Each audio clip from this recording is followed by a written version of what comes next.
একটা কথা বলি বন্ধু, একটা নারীর এত ক্ষমতা সেই একমাত্র বুঝতে পারে যে পুরুষ তার দিকে যে তাকাচ্ছে, তার সঙ্গে যে মেসেজে কথা বলছে, তাকে যে যেই চোখে তাকাচ্ছে এবং যে হাতে স্পর্শ করছে, একমাত্র একটা নারীরই ক্ষমতা থাকে সে কিভাবে সেটা করছে। তাই বলি নারীরই একমাত্র বোঝার ক্ষমতা আছে যে তার শখের মানুষ যাকে সে ভালোবাসতে চায় তার কাছে সে প্রিয়জন বেশি না প্রয়োজন বেশি। যদি প্রিয়জন হয় নিশ্চয়ই তাকে ভালোবাসবে, যখন প্রয়োজন হবে তাকে নিজেকেই সরিয়ে নেওয়া উচিত।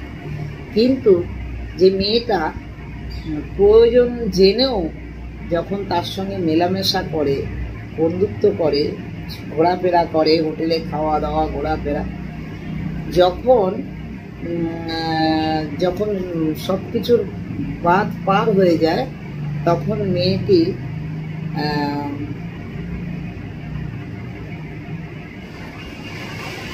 বদনাম করার জন্য চেষ্টা করে।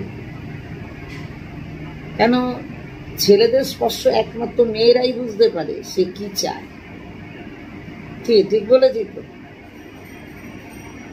ভালো লাগলে